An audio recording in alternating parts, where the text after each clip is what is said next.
Bruce, you must have something really good too. Of course I do. It's Bruce Danielson, and I guess I'm here to entertain you too. Young man. All right, and now call the the joint meeting of the Sioux Falls City Council and Minnehaha County Commission on Tuesday, August 24. Our first order of business is we will take a roll call, please. Councilmember Sale? Here. Starr? Here. Brecky? Here. Erickson? Jensen? Here. Kiley? Here. Neitzer? Selberg? Here.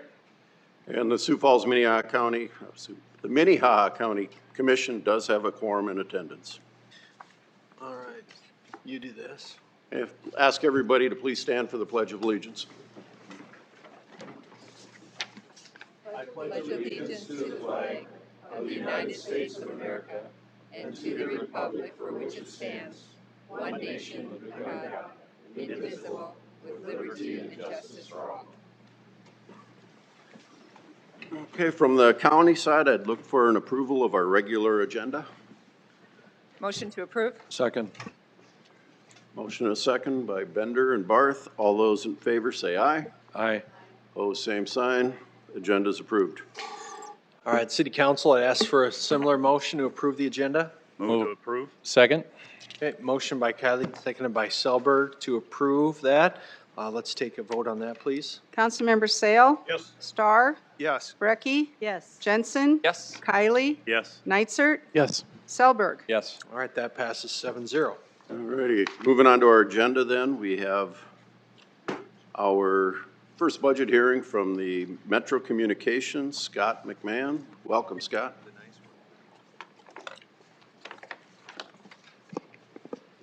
Good afternoon, Mr. Mayor, Mr. Chairman, councilors, commissioners. Scott McMahon, Director of Metro Communications. Over the course of about the next 10 minutes, I'll walk you through a presentation that was introduced to the Metro Management Council back in April of this year.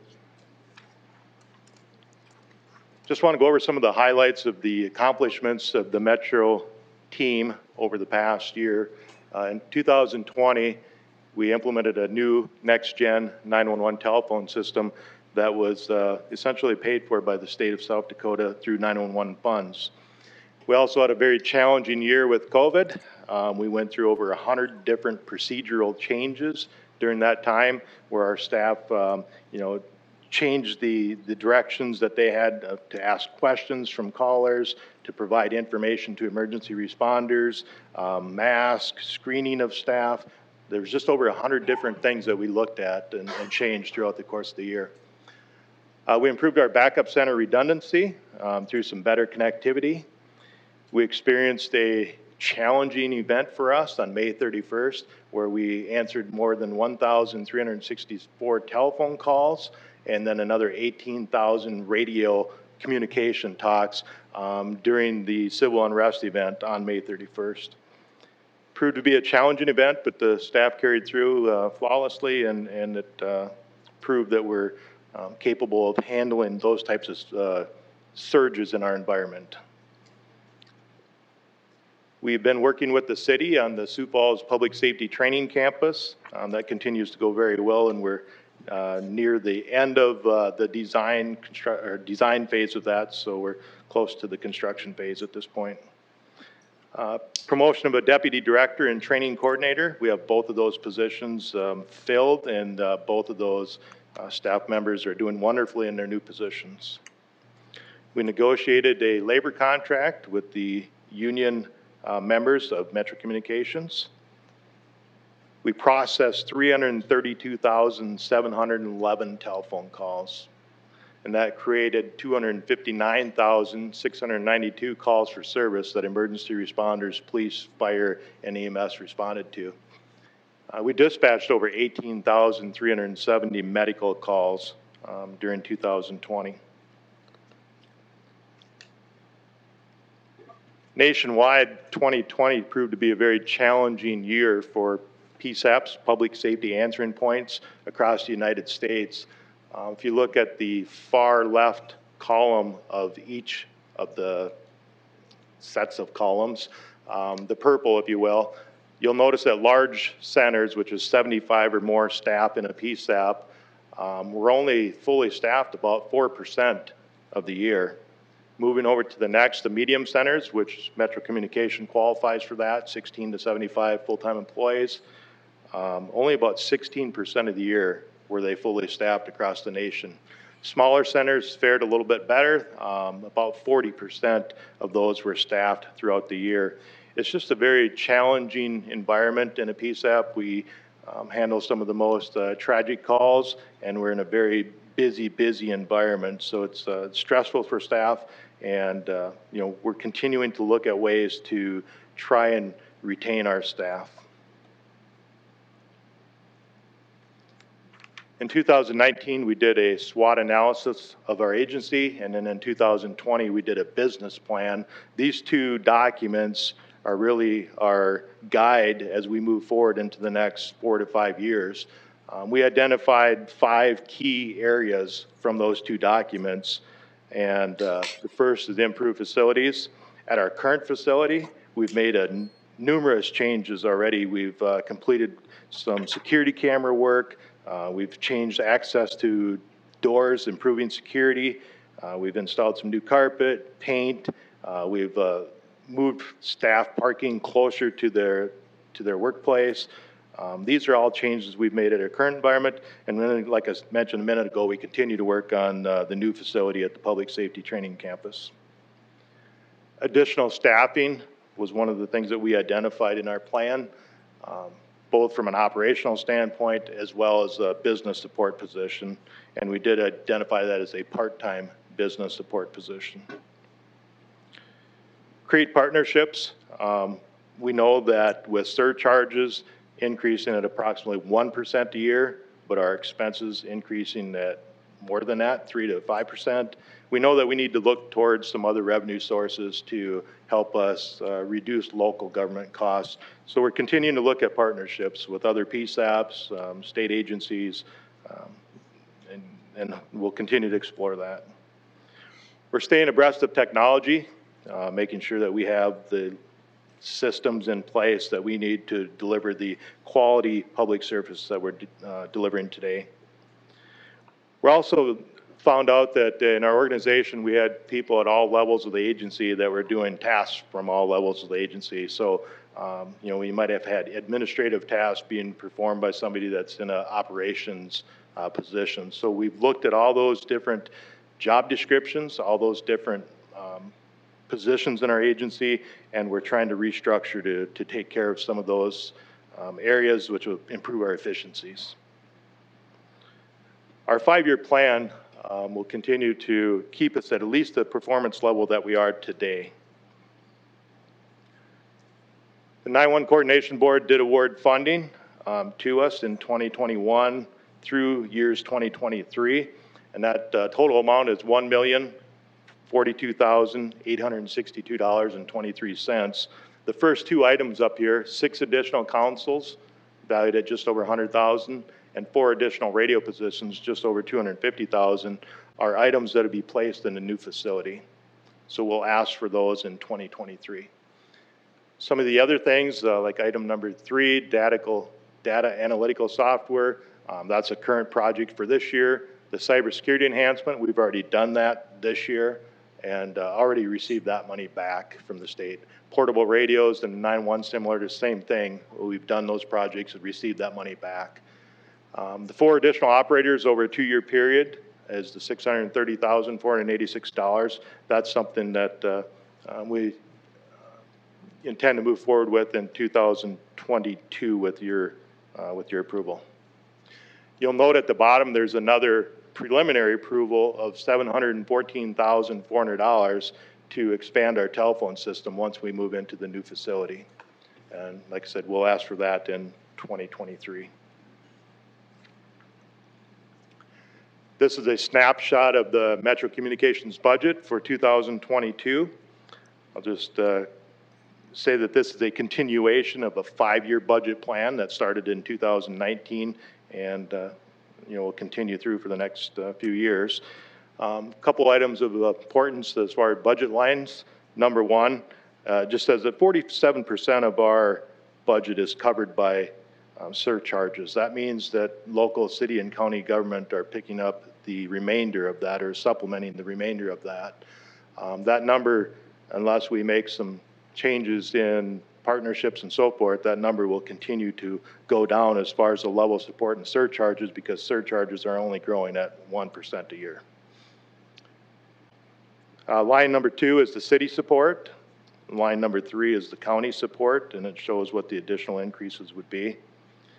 Line number 7, the $326,307, that's revenue from grant funds. The majority of that would be the 4 positions that I just mentioned, and then beyond that, there's some other grant funds. Line 16 is the cost of those 4 operators in 2022. That's the $307,958.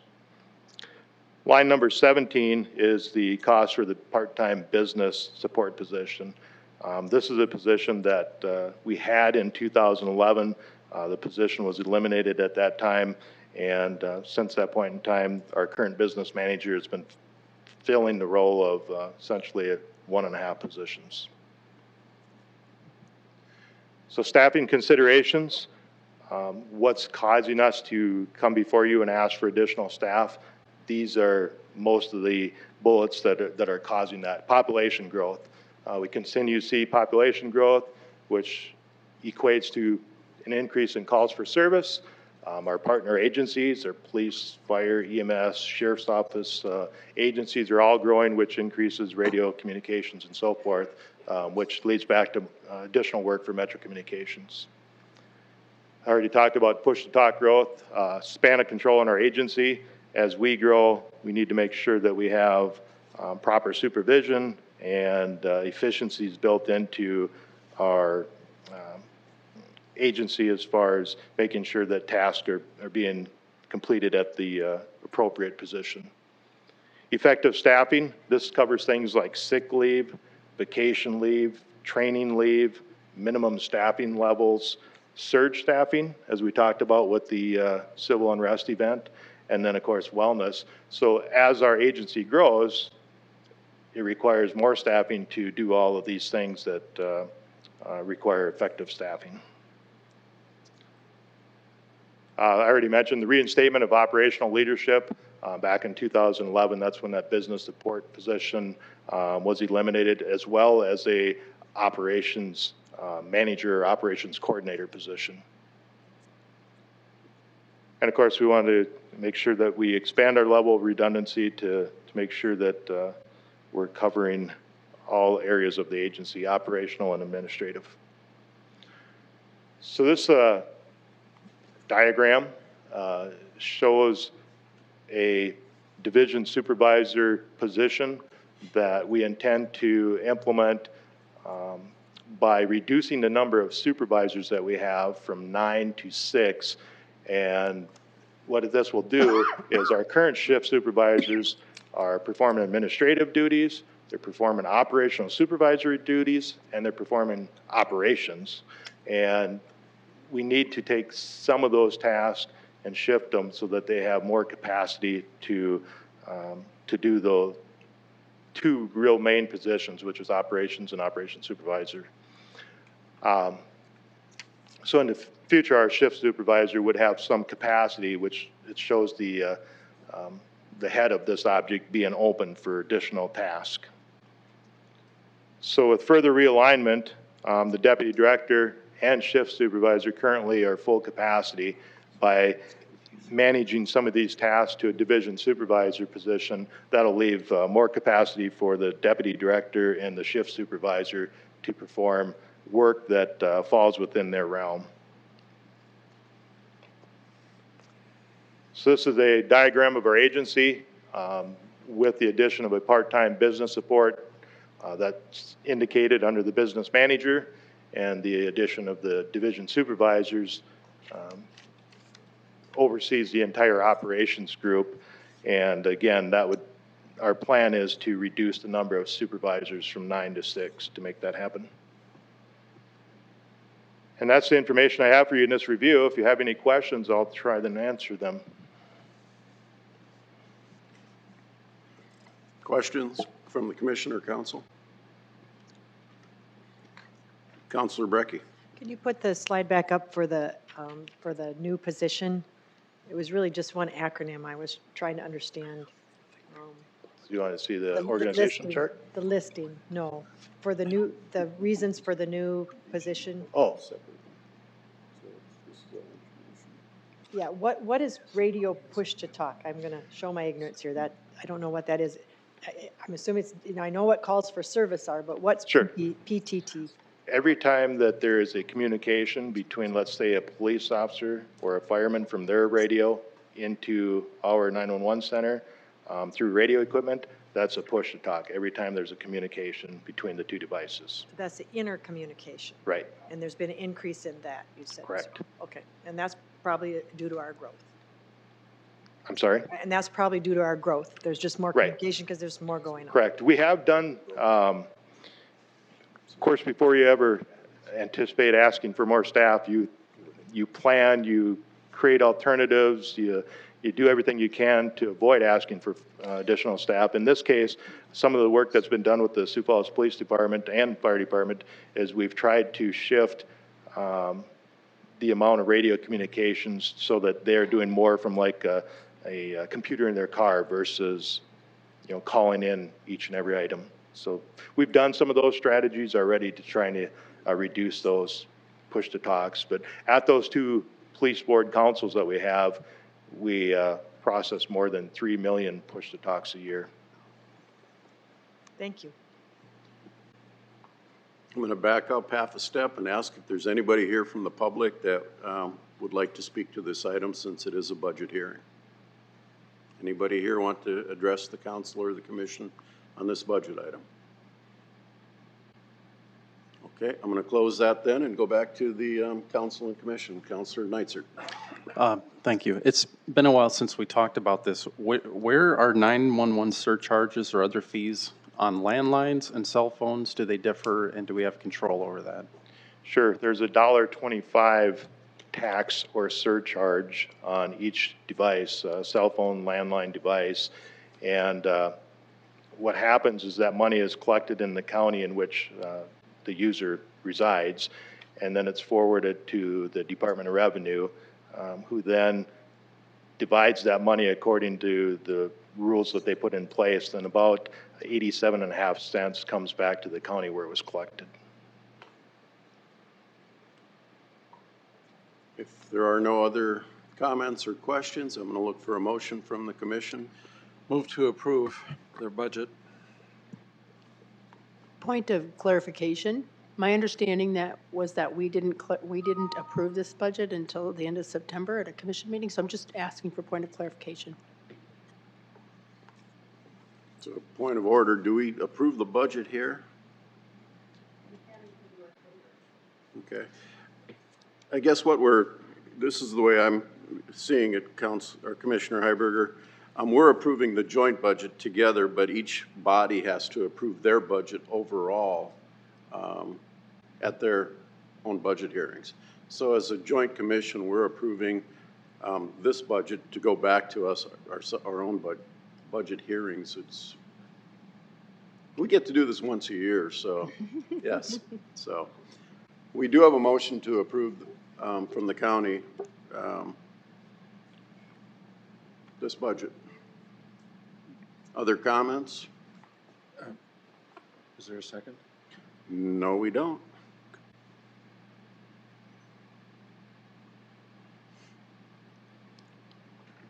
I'll make a second. Is that a second? Okay, so we do have a motion and a second from the county. Other questions or comments from the commissioners? I'm not ready to approve this yet.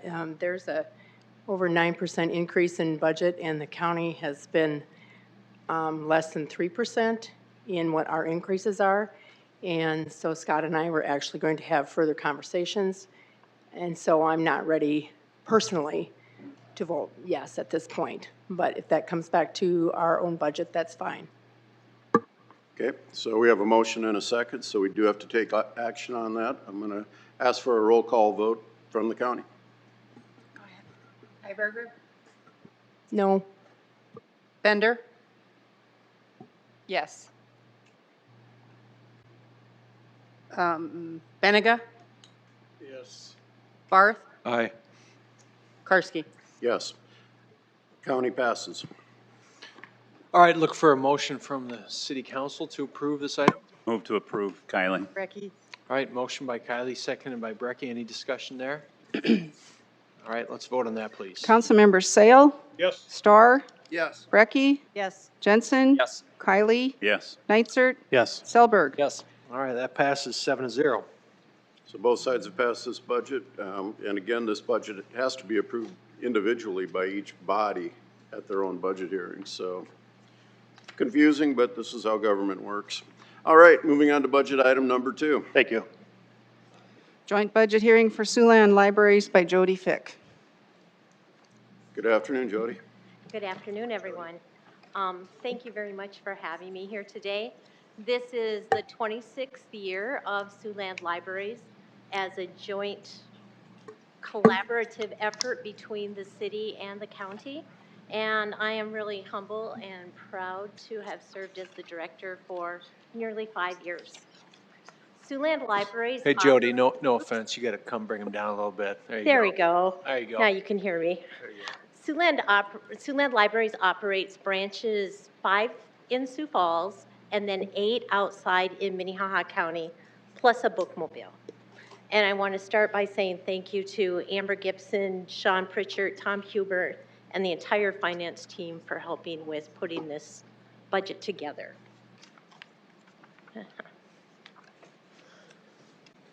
On the presentation, you're seeing an example of just some of the programs that the library has been involved in this past year.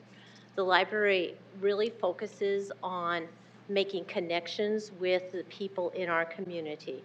Our mission is to provide books and information, connect people to those to enrich their lives. And the staff does an extremely good job of making sure that we are doing that each day. Our common theme is connection and collaboration. We continue to do a big focus on early childhood literacy. Most of our programs concentrate on making sure that we are partnering with parents and with caregivers to provide good programs for children in that birth to age 5. That is a time period that the majority of the brain growth occurs. So it's crucial that we are touching those kids, and the library is where most of them have a connection. For school-age children, we continue to be a gathering space for children after school and during the summer. We provide them with books, with computers, with programs, and just a spot to be. Teens in our community are quite an elusive group. After a teen program that we held on Saturday, one of the team asked, could we have more programs like this? So we are reaching those. We are a spot for teens to come to. We also continue to provide services for homebound, senior living communities, assisted living centers. We bring the library to people who cannot come to us. Along with, we provide author talks, book discussions, informational programs for people of all ages. This past year, I had the pleasure to serve on the Inclusive Digital Equity Alliance Task Force. This task force examined what is going on in our community related to internet access. With COVID, it became really apparent that there are discrepancies and holes in our community. In Sioux Falls specifically, we have over 28,000 homes who do not have internet access. The library has known about this since the beginning. The library has had computers before there was internet. The library has provided access to people and instruction to people throughout. And I am pleased that our community is now recognizing what a big problem that is and what an impact that has on us, both for learning with students, but also in our daily lives. It is impossible to survive without having some type of internet access.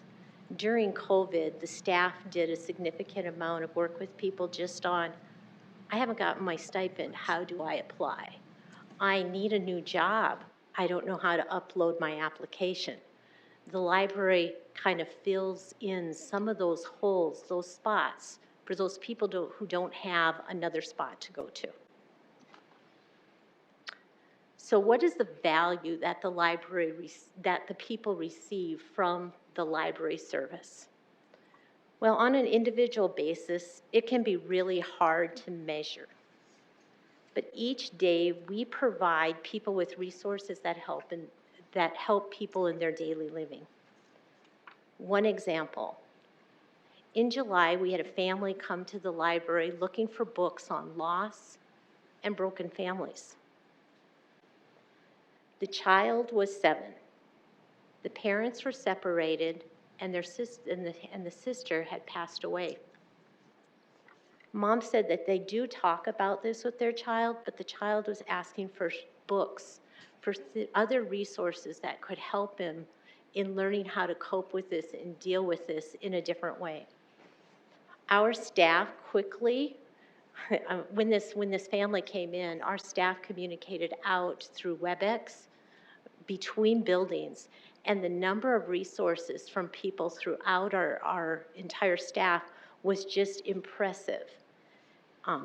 So proud of the bibliotherapy that our staff provides. In this budget, I'm going to talk a little bit about some of the major impacts that are going to be happening because of it.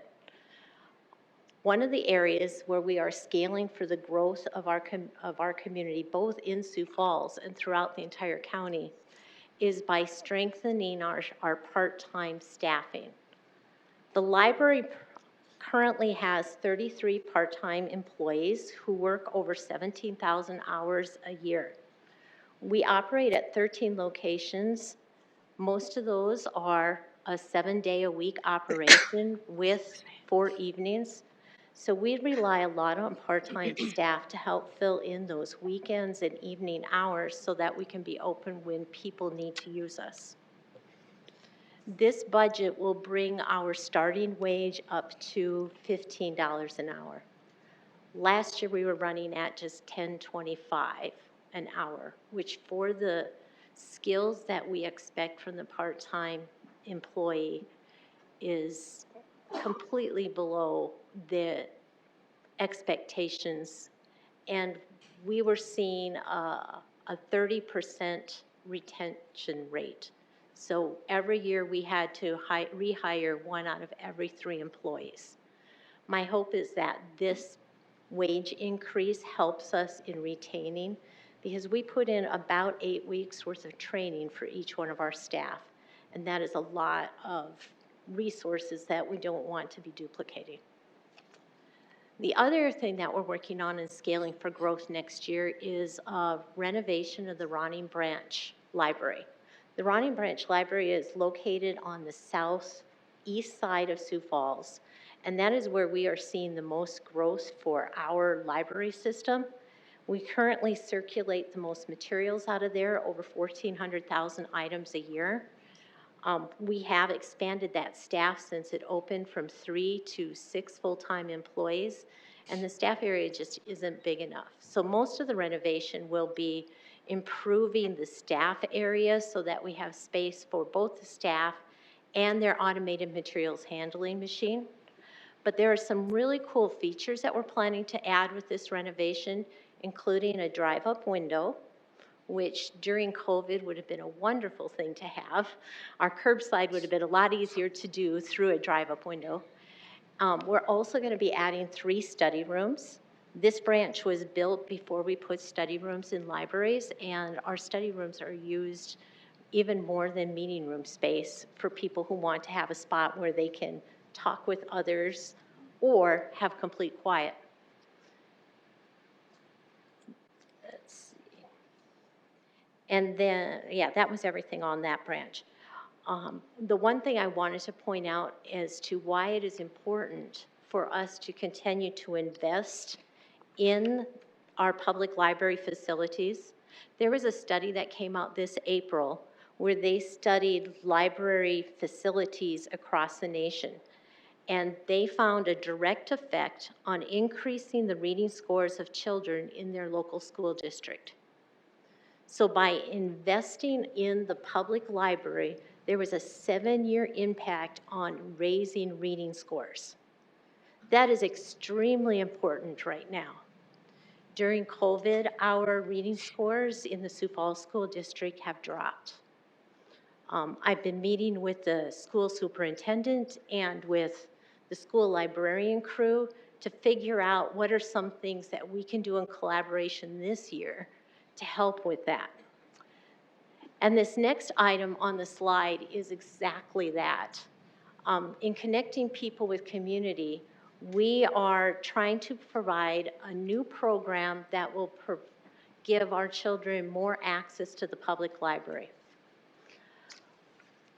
Prior to our pilot this year of the Student Success Card program, if a child wanted a library card, they had to bring their parent. Well, we have a lot of parents who never make it through our doors. Well, we still have the children in.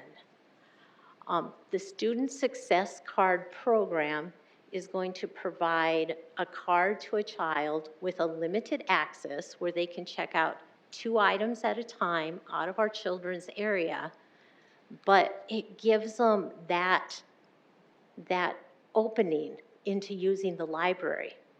And as long as they keep returning them, they'll get 2 more. We have piloted this with 3 of the schools in Sioux Falls. In May, we handed out student success cards at Terry Redland, Hawthorne, and JFK. And over the course of the summer, we have had 300 cards issued, and they have checked out over 1,100 items. If we can keep kids reading through the summer, those reading scores their reading levels are maintained. So it's a really important impact that this student success card has. So our next step is to figure out how to expand it to all of the Sioux Falls schools and also to all of the 11 school districts that we serve throughout Minnehaha County. And then investing in today for a better tomorrow. These last 2 items are extremely important in our actual day-to-day operations. The AMH stands for Automated Materials Handling Unit, and the self-checks. So if you go into our larger libraries, you will see machines where people check out their books themselves. And the AMH is actually a robotic conveyor system that checks in the books and then sorts them for us. Those machines were originally purchased in 2012, so they are coming up on 10 years of age. When we first bought them, we said they would be the equivalent of about 7 full-time staff. They're actually about the equivalent of about another 10 full-time staff. They are a part of why Siouxland Libraries has been able to operate for the last 15 years without an increase in physical staff, because these robotic machines are doing the work that used to wear our bodies out. So that is a huge investment in this year's budget for replacing those. It is a one-time cost, but it runs close to $1 million for all of that. But it should take us for another 10 years once we get those upgraded. And then the other item that we're requesting is a modest increase in our physical and digital collections. So that is our books, our movies, our AV collections, both in physical and in digital. We have seen some increase in the digital, particularly last year during COVID. That has now, with all of our libraries open, has declined back to our pre-COVID level. About 20% of our circulation is digital and 80% is of physical. A modest increase will help us keep up with the growth of the community, because we are actually able to shift some of the funds for like DVDs. COVID really decrease the amount that people use DVDs for. But we'll move that back into the book budget because people are reading now more than ever. This slide shows you a breakdown by area as to the dollar amounts that we're looking at for the budget. The operating budget is actually increasing by 6.5%. That is primarily in 3 areas. One is for staffing. We talked about the part-time staff. We also will have some COLA increases for the full-time staff as approved by our union contract. And then the other areas are in our centralized facilities. At the city, we are shifting how we budget for some of our major expenses, such as the Ronin branch, so that we can even out our expenses over multiple years. And so this year is going to have a little bit more of a bump up, and then that will level off. And then the other one is in our technology. Technology continues to be extremely important, and it's a good investment for us.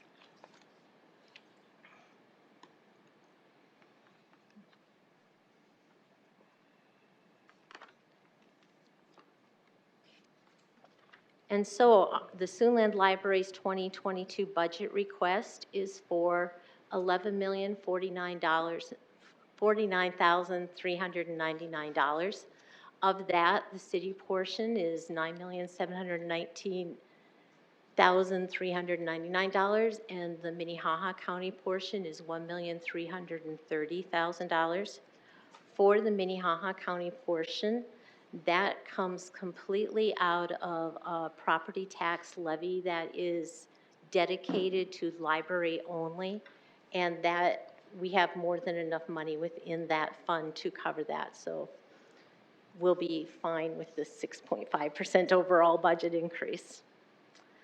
So in conclusion, I want to share a comment that one of our staff shared with the rest of the staff today.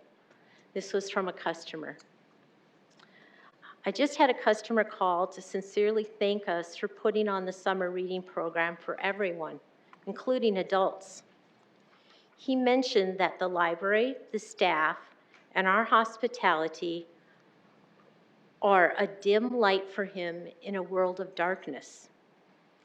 And that dim light is incredibly important and impactful when everything else is dark. He is new to Sioux Falls and mentioned that we have been the most welcoming place he has been to in the Sioux Empire, and he looks forward to the next reading program as well. So the library is a place of hope, and I really thank you for your investment today in making sure that we can be a better place for all. Thank you. Any questions?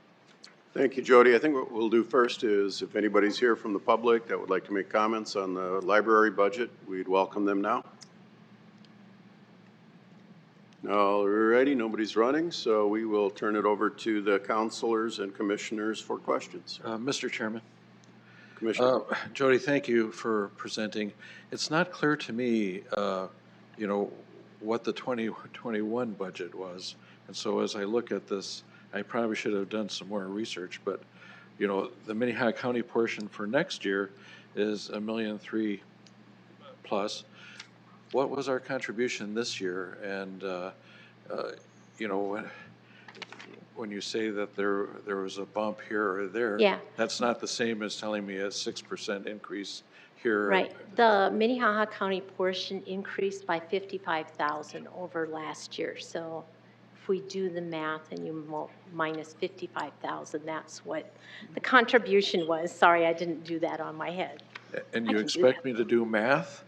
Yeah, it was an increase of $55,000 over last year. Other questions or comments? Councilor Neitzer. Great job and really important for equity and for the kids. Really good. The question I had was a couple slides back when you showed your operating. Yes. So obviously the all those machines would be under capital. So for technology, is that things like annual software contracts and things like that? What's in there? Yes, that is our annual software contracts for the cataloging program, the email programs that we send out, the notices that we send out, our patron incident reporting software. It also is the amount that we pay into the technology revolving fund for replacement of all of our computers. And there's some increases in that because when we did COVID, we actually had to pick up some additional machines so that people could work from home, plus we could keep operations going. So I'm anticipating that some of that will consolidate down as we go into the next year, but for right now, we need to make sure that we have both options available for us. Okay, thanks. No other questions or comments? I'd look for a motion from the county. Move for approval, Benninga. Second, Bender. All right, any additional comments? I'm going to ask for a roll call vote. Hiberger. Aye. Aye. Bender. Aye. Benninga. Aye. Karski. Aye. Motion carries. All right, look for a motion from the city council to approve this item. So move, Jensen. Second. Brecky. All right, motion by Jensen, seconded by Brecky. We'll take a vote on that, please. Councilmember Sale? Yes. Star? Yes. Brecky?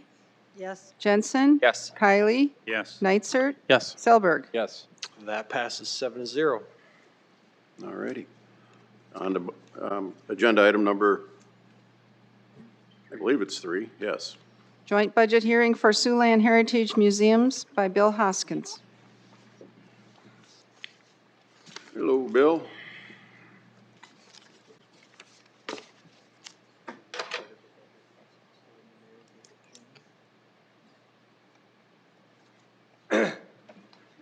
Good afternoon. Good afternoon. Bill Hoskins, Director of the Siouxland Heritage Museums. The Siouxland Heritage Museums are dedicated to the experience of learning for our community, its families, and visitors through the collection, preservation, and interpretation of history. That's the wrong way. We operate 3 sites, the Old Courthouse Museum, the Pettigrew Homan Museum, and the Irene Hall Museum Resource Center. Our visitation in 2020 was down about 37% of a normal year. It is rising through 2020. We did have visitors from 35 states, 5 foreign countries. In the second quarter of 2021, we've had 40 visitors from 42 states and 2 foreign countries. Primarily, visitors are coming from South Dakota, Iowa, Minnesota, Nebraska, Missouri, Wisconsin, the usual suspects. Our staff cares for over 120,000 artifacts. They're primarily stored at the Irene Hall Museum Resource Center, and we use a collections management program called Past Perfect for managing and accessing that collection. We're in the process of upgrading Past Perfect, and that will have an exciting addition of being able to add a lot more artifacts to the public viewable online part of the database. Educational programming. In a normal year, our staff literally does hundreds of programs for tens of thousands of people. 2020, we did about 162 programs for 5,300 people. We've done more programming in 21, the first half of 21, than we did in all of 2020. Some of the top off-site programs that we did were the Civil War Soldier, Woodlawn by Lantern, historic walking tours, the Pioneer Experience. The Pioneer Experience and the Civil War Soldier program were programs that we made available to the school districts online. Museum exhibits. The museum produces all our own exhibitions. They're researched, designed, produced, and installed. And we have 6 spaces at the Old Courthouse Museum, 3 at the Pettigrew Homan Museum, and throughout 2020 and 2021, we've been able to continue on our regular exhibition program and install new exhibitions. Museum rentals. One of our programs that we've done is provide space at the Old Courthouse Museum and occasionally the Pettigrew Homan Museum for the public to rent. Last year in 2020, we had about 55 rentals, approximately half of what we do in a normal year. Most of those weddings are weddings and wedding receptions and are events that people who don't necessarily always come into the museum come in and experience our offerings. One of the great things about 2020 was our volunteers. We had 82 volunteers who, despite COVID, came in and supported the museum's operation, working in the Irene Hall Museum Collections Center, working in the store to provide puzzles curbside. Our volunteers are great. The Siouxland Heritage Museums were created in June 1974 through a joint cooperative agreement between the City of Sioux Falls and Minnehaha County. It has a museum board of 11 members. 5 are appointed by the city, 5 by the county. The 11th is the president of the Museums Alliance, a friends group. Article 4 of the Joint Cooperative Agreement requires that the board prepare and recommend an annual budget to be presented to the City Council and County Commission. That's the principal reason we're here today. That budget really isn't one, but it's 6 different parts. 4 are tax-based budgets, 2 are revenue-based budgets. In our 21 versus 22 budget request, we're asking for a total budget of those 6 parts of $1,707,661. By far the largest portion of that is the museum's operations budget. The operations budget originally paid for just about everything. Today, 95% of the funds go for supporting of the human resources, our museum staff. It is a budget that is funded jointly by the city and the county, 50-50. It is adopted historically in the joint budget hearing and administered by Minnehaha County. The request for this includes no new staff positions, no changes in part-time, really no changes in the non-HR part of the budget. What the increase is a 2.5% matrix change in the county pay matrix and a 15% anticipated increase in the group health. We have 3 maintenance budgets, one for the Pettigrew Homan Museum, one for the Old Courthouse Museum, one for the Irene Hall Museum Resource Center. Each of those budgets pays for professional services, such as the elevator company coming in, maintaining the elevators, building sprinkler coming and servicing the fire sprinkler. We have minor repairs, and that can be everything from the door lock to a plumbing problem. Utilities make up the biggest part of these maintenance budgets and supplies for custodial things. And those are something you'll find very consistent between all 3 of the maintenance budgets. The Pettigrew maintenance budget is funded strictly by the City of Sioux Falls. The city adopts the budget. It has, for the last decade, been administered by Minnehaha County. And at the end of the year, any funds at the end, there's a reconciliation remaining, get returned to the city. We're asking for a small budget increase, basically for natural gas, specifically a budget of $35,710 for the Pettigrew. The old courthouse museum is very similar in how the budget's put together, pays for similar type items. It is for the old courthouse museum, which is owned by the county. The county therefore provides all the money for the budget.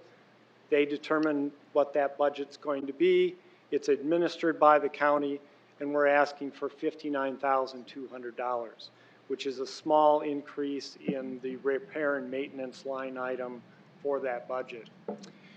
The Irene Hall Museum Resource Center is our third building. It is a project that the city and county did together, and the maintenance budget is paid 50-50 by the city and the county. Again, very similar in construction to the other two maintenance budgets, and we're asking for $42,000 for that maintenance budget in 2022. Our Museum Special Enterprise Fund is a revenue fund that accounts for revenues and expenses associated with the provision of rental of space in the museum system, of sponsorships, grants, and programs and fees for which a fee is charged. You get to hear my annual report on that every April. It is a revenue budget. We can't spend more than we take in, basically.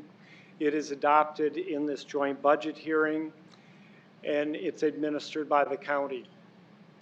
Essentially, the $205,499 that we're asking for is a spending authorization. I can't spend more than that without coming back for a supplement, even though it's a revenue-based budget. What does that revenue get spent on?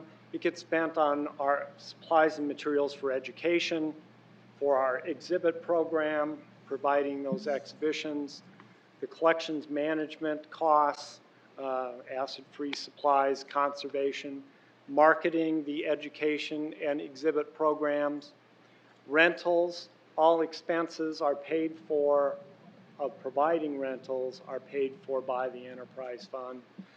Human resources. We have 2 full-time staff positions, the events coordinator and the exhibits assistant, where 1/3 of their salary is paid for by the enterprise fund. Also under HR in this area is funds for our summer internship program and some part-time labor at the Museum Resource Center. The museum store is another one of our maintenance budget, or I'm sorry, revenue budgets. It was set up to account for revenues in this and expenses associated with the operation of the museum store. It's adopted in joint budget hearing. Again, it's really spending authority. It's administered by the county. We're asking for a budget of $21,500, and we're also asking for authorization to do a balance transfer up to $10,000 in 2022 from the store fund to the enterprise fund in support of educational programming. This is something we've done in the past. We did not do it in 2020 because things weren't happening that merited it, and but we'd like to do that again.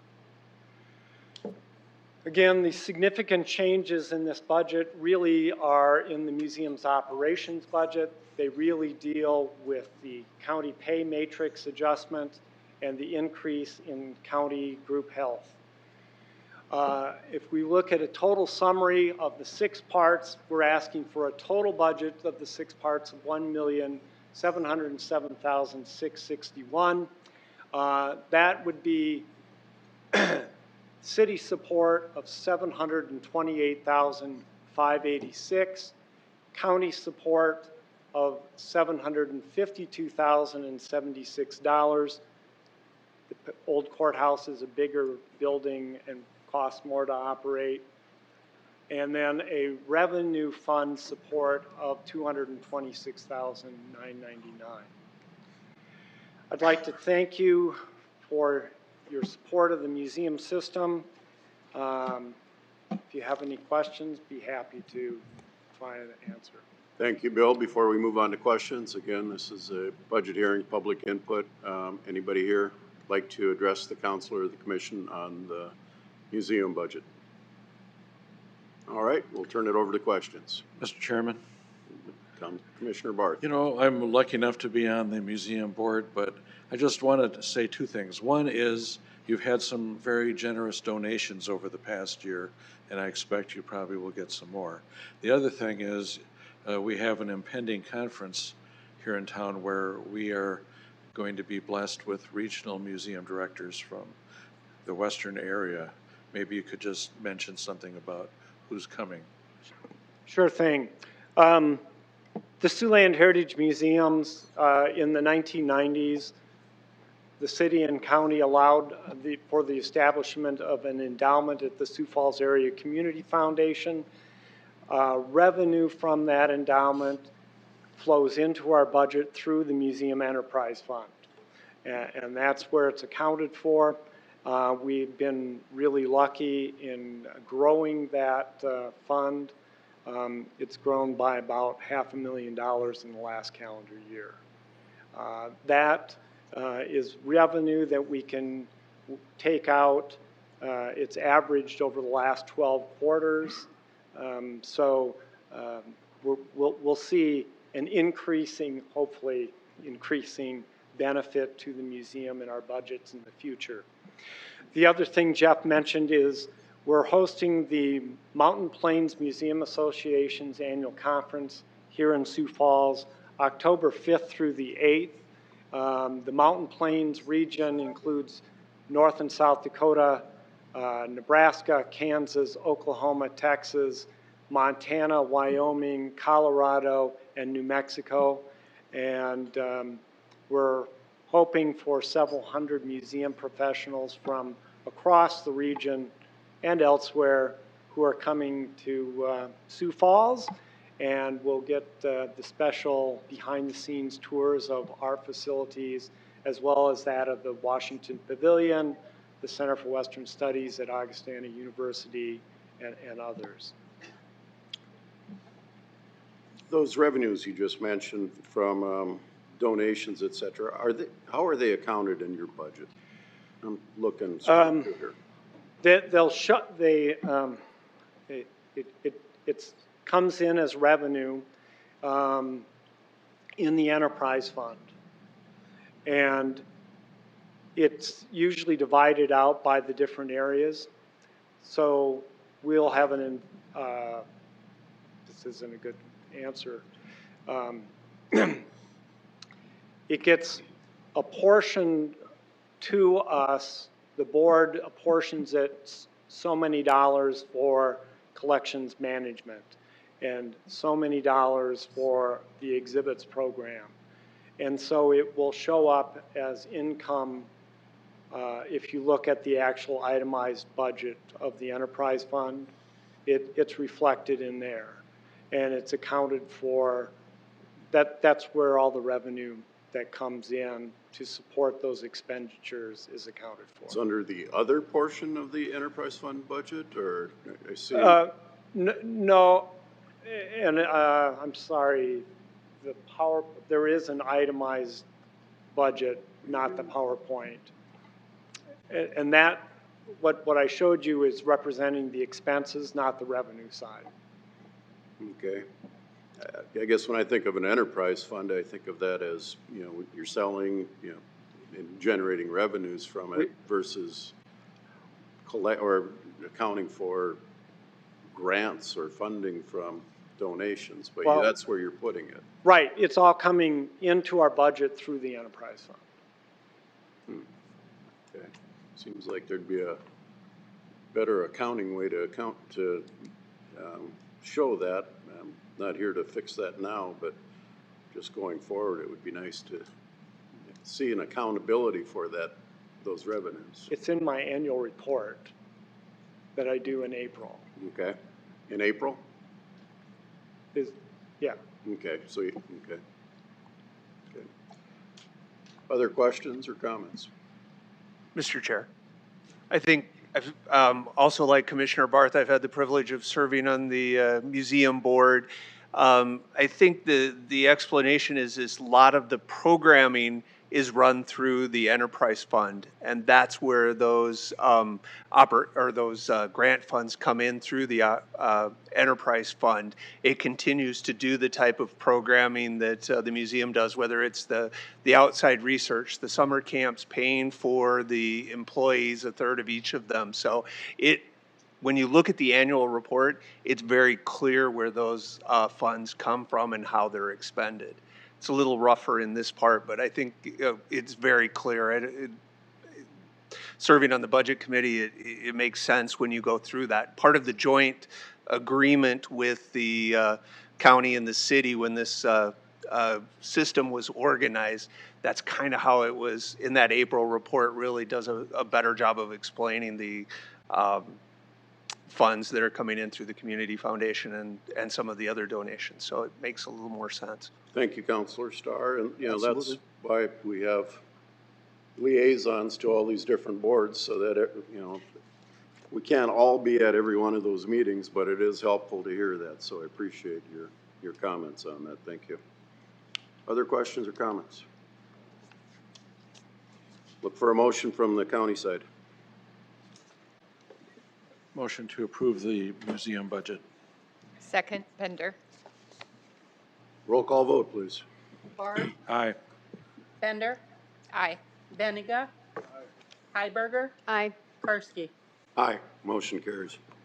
All right, look for a similar motion from the city council, please. Move approval? Second, Jensen. Okay, motion by Selberg, seconded by Jensen. Let's take a vote on that, please. Councilmembers Sale, Yes. Starr, Yes. Brecky, Yes. Jensen, Yes. Kylie, Yes. Nitzert, Yes. Selberg. Yes. All right, passes 7-0. All righty. Moving on to agenda item number 4. I'm going to ask it to be read into the roll. Item 4 is deferred from the meeting of Tuesday, May 25th, 2021. Consider motion to approve, deny, or amend conditional use permit 2017 to allow expansion of a private airport approximately 1 mile west of Sioux Falls. The Minnehaha County Planning Commission made a motion to approve conditional use permit number 2117 with recommended conditions. Number 1, the conditional use permit will allow a private airport with no commercial passenger flights allowed. Number 2, the operator of the airport must obtain an ongoing road maintenance agreement with the township, which maintains 268th Street. The road maintenance agreement must cover all township-maintained roads east of the street entrance located on the south side of the airport.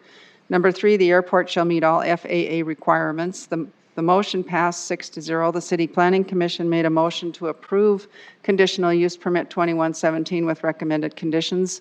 The motion failed 2-5, split decision. That's why we're here. Welcome, Kevin. Yes, good evening, Kevin Hookman, County Planning Department. You just heard a little bit of a brief synopsis of the proposed, and there's the long legal description of all the properties. I'll flip to the map so you can see that all the properties combined does form nearly a full section of land just to the west of Sioux Falls. The original hearing was on February 22nd, as you heard. It was a split decision where the county approved it and the City Planning Commission voted against it.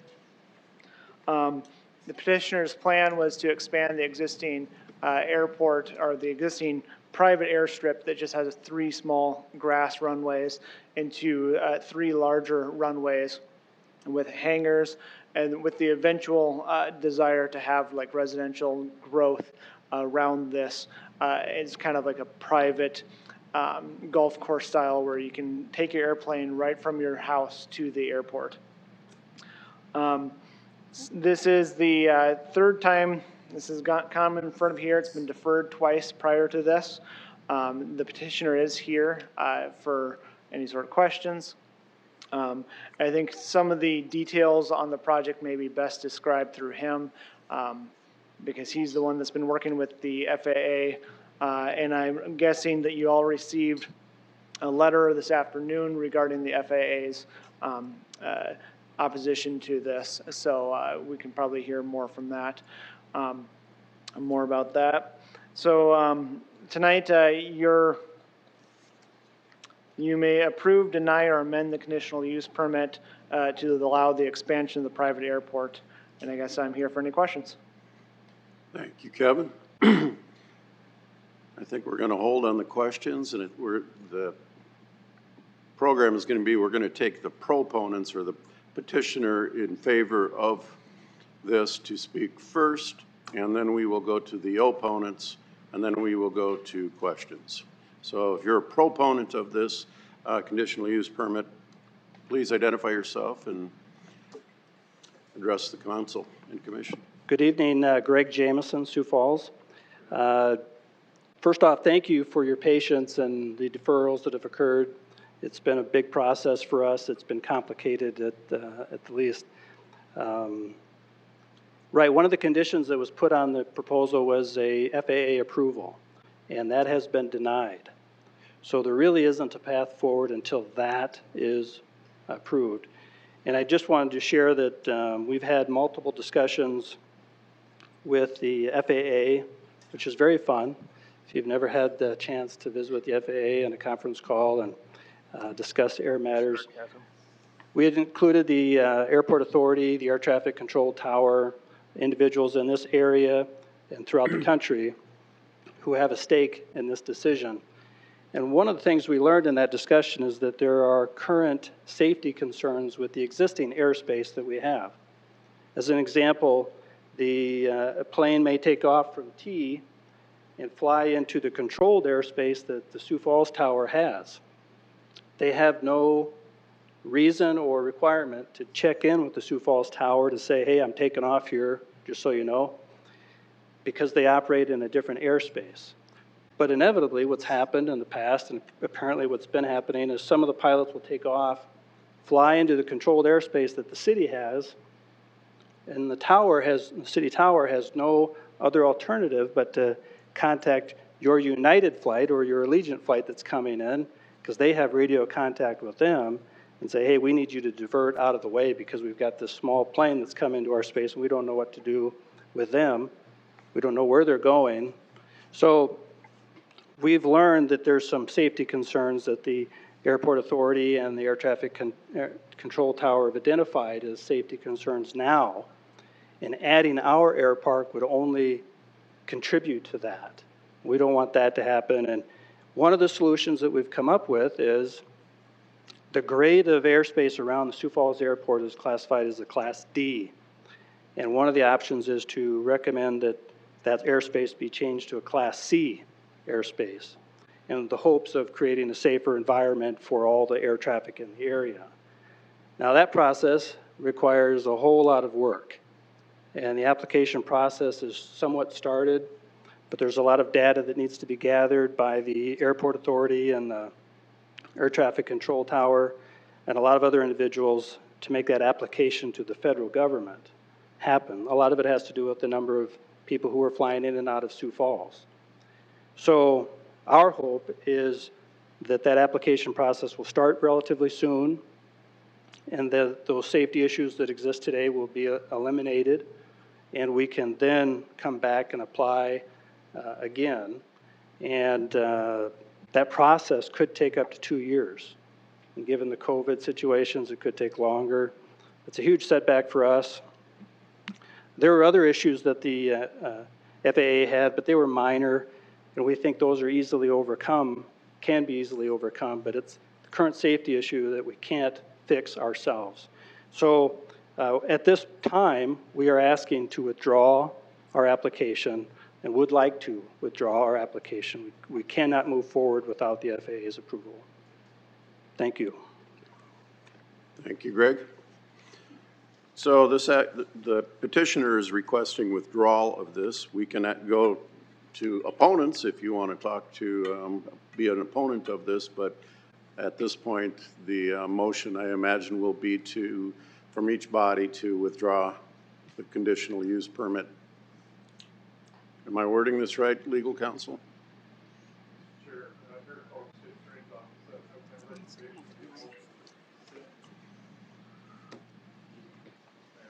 You got to be on the mic, brother. Eric Bogue, State's Attorney's Office. My recommendation would be a motion to rescind the county's prior approval, as the city's not approved it. There would be no need to take any action on the city's part. City Attorney's here to speak for himself, though. Okay.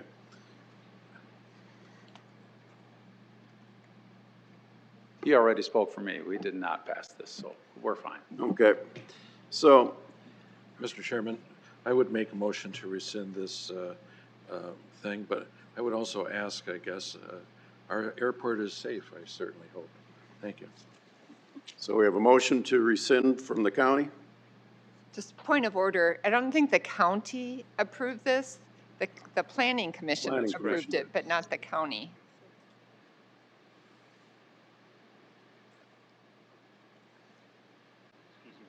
Eric Bogue again. So to be rescind the action of the planning commission, which the full board has that authority to do. So is that your motion, Commissioner? That would be my motion. And I would second that motion. All righty, so we have a motion and a second. Call the roll. Bender? Aye. Benega? Aye. Hiberger? Aye. Barth? Aye. Karski? Aye, motion carries. Item has been removed or rescinded, I guess, the action of the Minnehaha County Planning Commission. All righty, and there's no action needed for the city side. Moving on to item number 5. Please read it.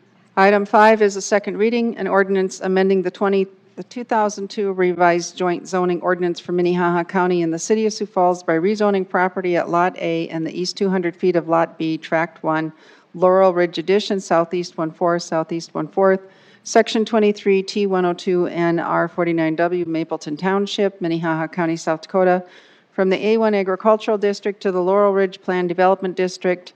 At the July 26, 2021 Joint Planning Commission meeting, Minnehaha County voted unanimously for approval. The city voted 2-3 for approval. Motion failed. Private applicants, Tyler Childress. Good evening again. So as you just heard, that was the legal description and the proposal to rezone a property from A1 agricultural to specifically sub-area A of the Laurel Ridge Plan Development.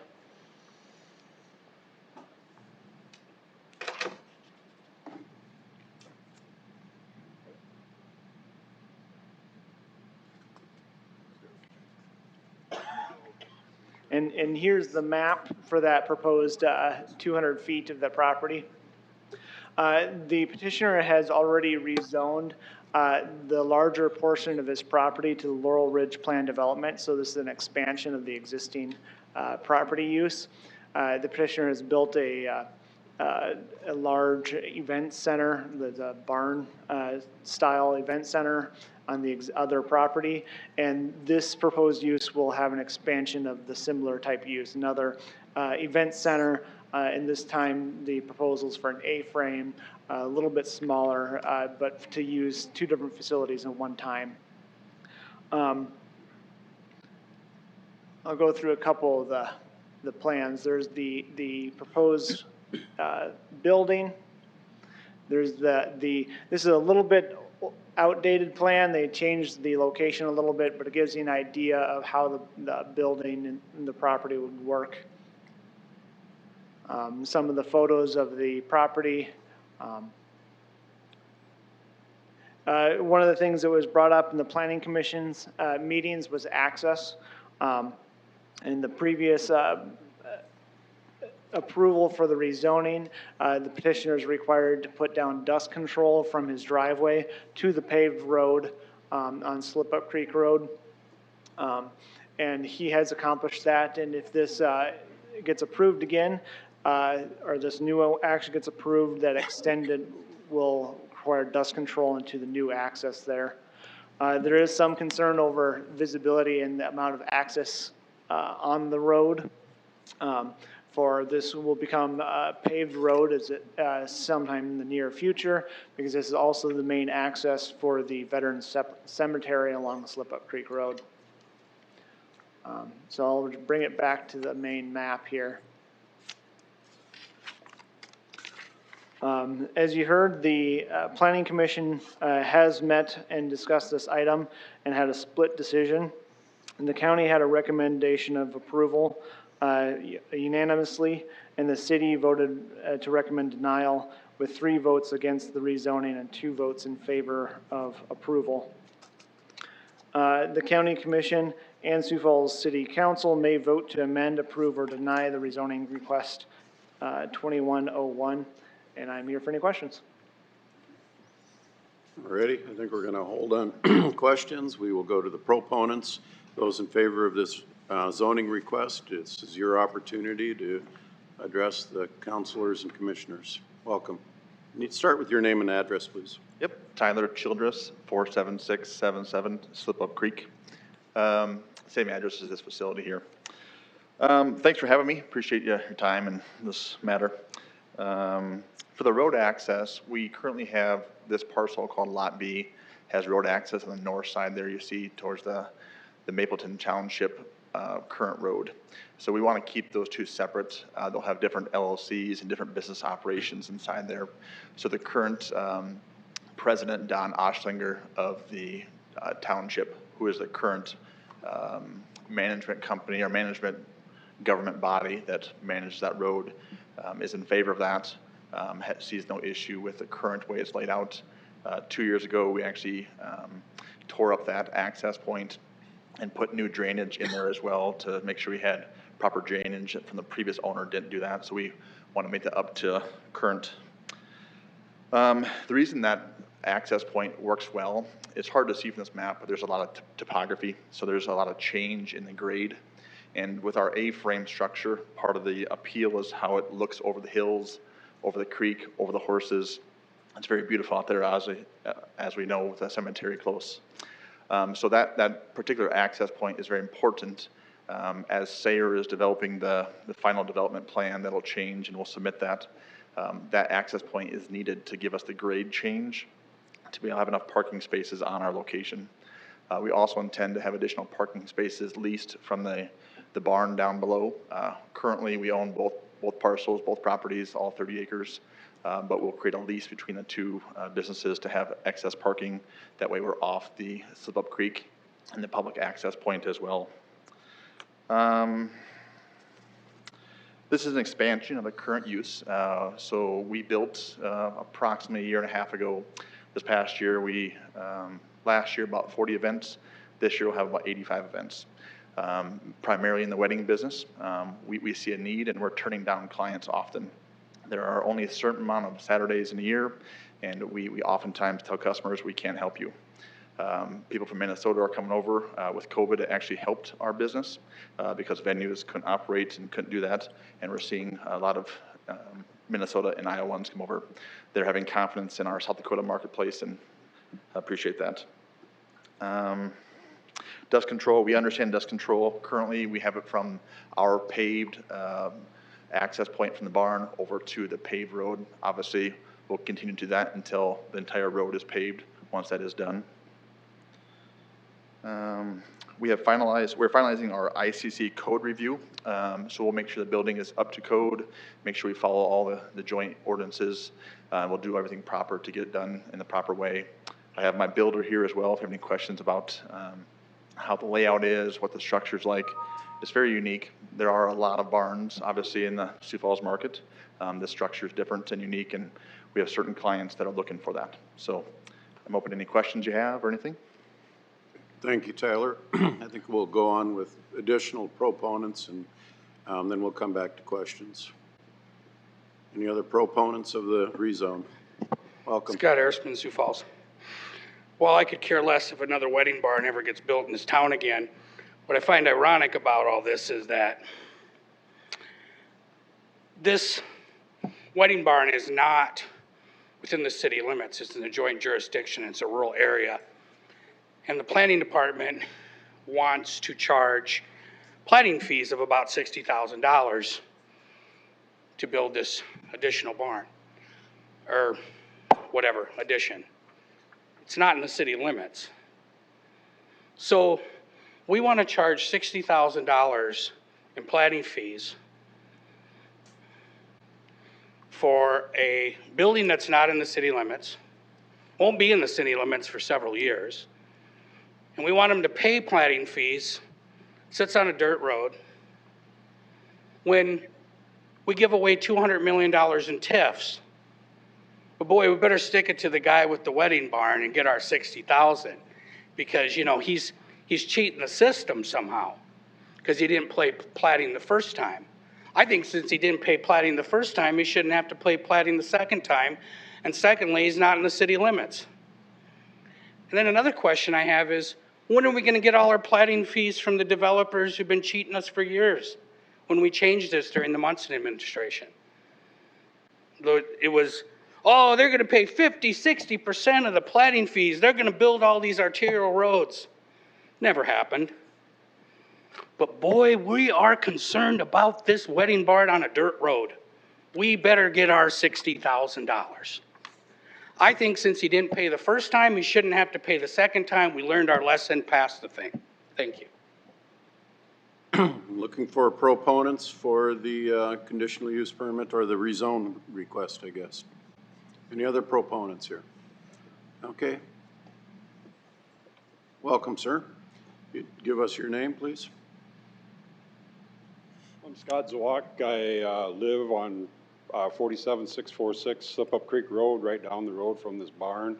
I was one that did not want the first barn to go in, and the biggest reason we don't want the second barn to go in is because of the road. I mean, all it is a little gravel road. You're gonna put how many more cars over the top of it? We do have blacktop road in front of my house, but that was something that was paid for by, majority of it was paid for by the residents years ago. And when this all starts breaking up, who's gonna start paying for it all?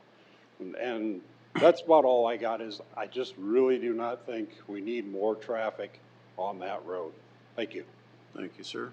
Looking for anybody in favor of rezoning this. Anybody here in favor? Anybody here in opposition?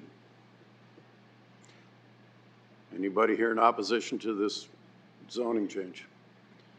All righty, I am going to turn it over to the councilors and commissioners. Councilor Neitzer. I would like to talk to city staff, potentially Albert, I guess. So we discussed this on the phone a few weeks back, and the plating fees are what is giving me a hang up. Obviously in city limits, it makes complete sense. The whole point in plating fees is so that you pay your pro rata share of infrastructure. Do you know exactly which of the plating fees that are being captured here as far as, like, you know, roads and? Usually when you look at the plating fees, when our engineering office determines those fees, they have it's on the website as well as far as which ones they are. The arterial plating fees are almost always the one that is always included in there. The ones that typically can vary are the stormwater and the other two that are out there. But the arterial road fees are typically the ones that are always charged in any plating fee. So, yeah, I mean, I could see a scenario in which, you know, obviously the nexus only works if everybody pays. I get that, right? But the struggle I have is you're literally looking at something so far outside of city limits that has presumably no access to city water, no access to city sewer. No, we're not maintaining or building the roads out there. We're not doing any drainage basins. And I get that the equity issue that other people are paying it, but, and I did contact engineering and I got an initial reply, and I'm not blaming them because I got to them a little late, but I think it's a discussion we need to have. I'm not sure what to do with this because I don't quite follow why we don't bank it. You know, just put it on there and say, you owe 60.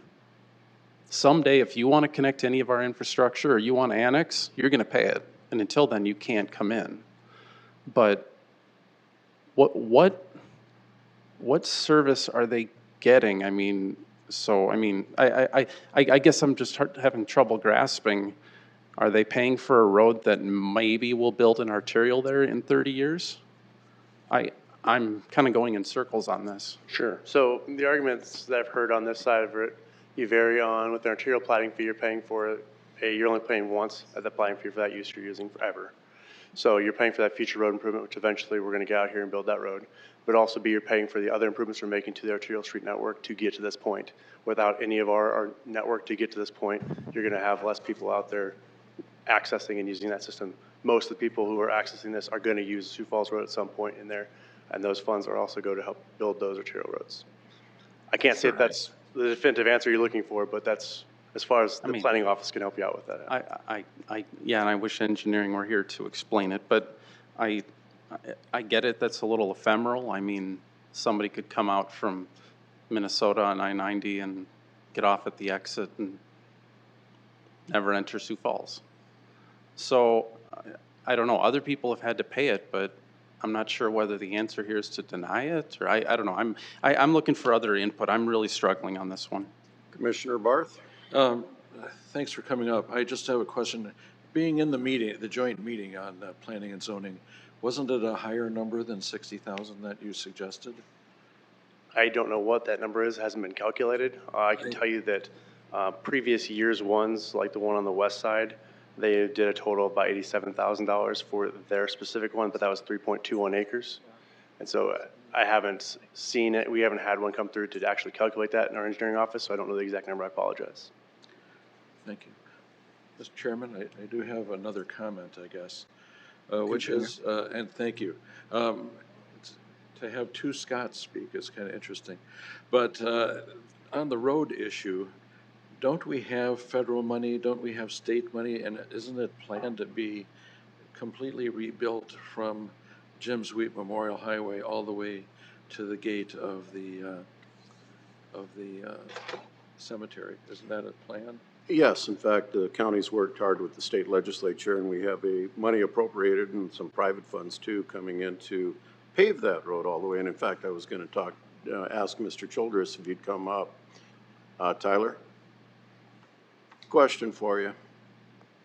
On your road access, whether this is approved or not, I think this is relevant. Have you worked with the County Highway Department and talked to them about the changes that are going to be going on out there with the road? Yeah, so I'm the only person that's approached them and taken proactive to sit down with the engineer to figure out how to work together for this project. They need approximately 600 foot of my property to bend the curve differently. So I'm trying to work inside of their constraints to work together for that. We want paved, the citizens want paved, the neighbors want paved. We understand. Our primary customers come from the south. They use federal Interstate 229 to head up that way. So yes, it's important for us to have two access points as two different parcels. So it's important to have that access for the grade change. Gene at Sayre does not think there's another solution because we will have to get a certain amount of parking spaces on that 200 foot. We need the grade change of that access point to give us access to there. So that's very important. One thing that obviously I'm affected by is the platting fees. What the city has done has put wording inside their ordinances that allow them to charge those fees in the joint jurisdiction. You guys didn't vote on that. They essentially put it in their ordinances because in the joint jurisdiction ordinances, it does not discuss yes or no that it should be charged. They have chosen to add that verbiage inside their ordinances, and that's why the platting fees apply when you plat. We don't need to plat. We didn't last time, we don't this time. We are self-contained, our own septic system, our own sewer, septic, water. We don't even use county water. We're 100% self-contained out there, and that's how we want to and like to and see fit.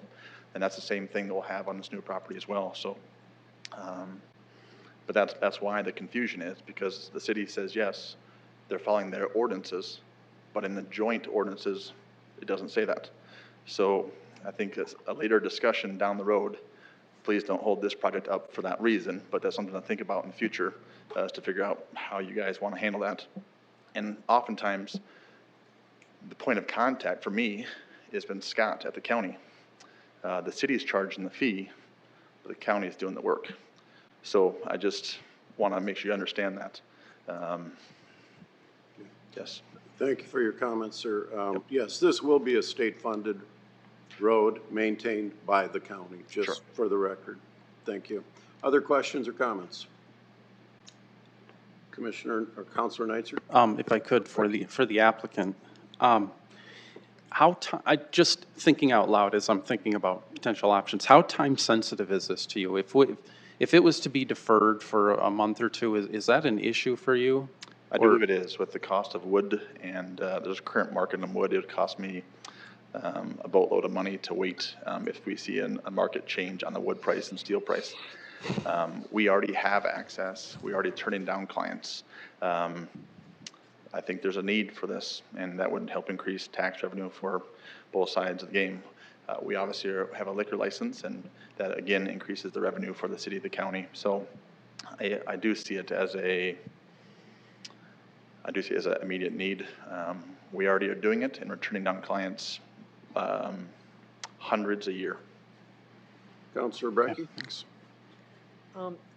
City staff or county staff, just, there's obviously different votes on the planning commissions from both, Minnehaha voted to approve, the city voted and it failed. Can you summarize the discussions for me? What was the county discussion? What was the city discussion? To help me understand those votes. Well, if my recollection is correct, and I guess I can go through some of the minutes, but I do recall that the city planning commission discussed the staff comments, and because there was a staff letter written prior to the meeting that did discuss that they don't have any problem with the use of the new land, but they had the concerns about having two different zoning districts on one property, and that was definitely part of the discussion for the city side in their in voting for denial. In the Minnehaha County, having two different rezoning districts on one property is not an uncommon thing, or it is. There's several properties in Minnehaha County that have multiple zoning districts on the same property. So for the county side of things, it's not so different. Thank you. Commissioner Heiberger? I'm trying to be quiet because you're probably all mad at me anyway about 911. This is probably not a great comment that you're not going to like, but this is taxation without representation. Mr. Childless Tyler lives in the county. He doesn't have a vote on who sits up here. I believe, and I guess I might defer my question, but how many years before the city's even planning on being up there? I think this is in the 30-year growth area. At this time, that barn may be a cow barn. I hope not, but it doesn't mean it's going to be a wedding barn in 30 years. And I don't think it's fair to charge him something in a 30-year. I'm not going to be on this council in 30 years. I don't think anybody up here will be. And if there's roads that come in that area later that the federal government or the state government or the county government aren't paying and maintaining, then let's deal with that then. But right now, he has no services. The city's doing nothing for him. You're actually getting probably tax revenue from him that the county doesn't get. And he's in the country, so your law enforcement isn't servicing him. We are. And fire, it's rural fire departments that are going to be servicing him. So at this point, you guys don't have a dog in the fight, I don't think, as far as what it's costing you. It's not costing you anything that I am able to perceive. Commissioner Bender? Not to pile on, but I just think if you asked 99 out of 100 citizens this question, they would think this platting fee is ridiculous. It just doesn't make any sense at all. And so I find the conversation really interesting. Councilors? Councilor Kiley? Thank you. Albert, question. Were platting fees charged on any other properties similar to this in our joint jurisdiction area? Yes, Emerald Acres on the east side of Sioux Falls, or west side of Sioux Falls, sorry, within the last 2 years. What about the event facility that's just south and east of the Arboretum? Sure, Riverview Boulevard. They have a new event center just opened up, I think, this month. And that one also, but they annexed in first, so it's a slightly different category, but they also paid plat fees. We also made them pave their road. And just to clarify real quick, the staff comments and recommendations are not based on platting fees. It's based on multiple uses, multiple zonings in the same lot, which we don't deem as appropriate, having residential and commercial on the same lot. So that's for our recommendation. We're not saying they need to be platting fees. We said they need to divide that lot up to have two separate lots so that each one's zoned accordingly. Could you explain why you feel that's not appropriate? Sure. What's the hindrance? So for us, and we've been consistent, you can look back at our other recommendations, such as fireworks stands and other things like that as well. We've looked at this and said each lot should have a primary function of that lot, be it residential or commercial, pick and go with it and build accordingly, try not to mix and match those so you don't have these two uses conflicting in the future about what's the primary use of that land, who has the primary right, and what should that be taxed at based on this is a house versus a commercial use. Okay, I get that. But in the future, let's say 10 years down the road, if the city of Sioux Falls does move into this particular area, that property would have the potential of being sold and divided up for many different purposes, wouldn't it? Yes, it could. And this is a question for the developer, or I just need a little more clarification on the access points, because I can see the point with what will be the primary access point. I do see where it's stubbed in just a little bit, which would be much better in terms of sight lines on the road that it'll be connecting with. So could you go through that again, please? Yeah, so first thing, we have 26 acres on the south parcel that has one access point on the township road. That was rezoned to planned development with multiple uses. We have an ag proponent on the right side. We have horses. We have a facility. So that one already got approved 2 years ago with multiple zonings in that PD. The reason we're doing the east 200 portion of that is we have a housing eligibility on the left side of that. We want to maintain that because we are unclear if we can move it if the entire lot is that way. So when he's saying that there is a residential component and then a commercial component, today how it's zoned as an ag component and a commercial component. So we want to give access to both parcels like we already have. We want to keep those access points. So we're not asking for new access points. We just want to use the existing one we have that we maintain, that we made better 2 years ago. So we want to keep those separate so clients understand the difference. They will be together, but we don't want clients going in one access point, having divert and be confused. We want to keep those parcels separate as they currently are. All right, still have questions? Yep. So the reason you do not want to bring the road that's stubbed in currently diagonally so that it could service or maybe drop it to the south and then over to the existing barn is because the property that's stubbed into right now could potentially be residential in the future? That entire 3.62 acres or 3.32 acres is currently zoned as ag. That parcel does have a housing eligibility on it. Our future plan, hope, goal would to move that eligibility to the east side of that creek. So we want to keep that in just the 200 portion. The little stub in, that's where we'll access this lot. We're not asking for a new one. That's the current one that's already there that will share as a component of both those. Okay. Have you had, is it known that there's been any difficulties with what's already been approved, obviously? We've had 0 cop calls. We've had 0 fire department calls. We're 100% county on board, the township's on board. We're actively working with the county for the new road. We're trying to be good neighbors. We've had open house events. We personally text neighbors around the area and had no issues. Last time we had a neighbor that didn't like it, and he's not here today. We're good conversations, and we seem like we're liked and wanted. One quick story too, we were unable to have an event for the first family who had their loved one pass away at the new cemetery. We were full. We have 82 days full this year. We know there's a demand for weddings, but there's a demand for other stuff as well, as far as cemetery and family celebrations. So we have to think about this in a creative scheme where this will develop and we'll have traffic, but ours is a special use traffic, and we're already zoned that way. We're only expanding upon the business plan. Okay, Thank you. Albert, if I may, please. One more, Counselor. Okay. I think this will be it. Albert, I'm still struggling a little bit with why fees were assessed on the west side and they're not being assessed here. Can you explain how that went through? Because did that not have to go through this body with the platting fees? Assessed on the property on the west side?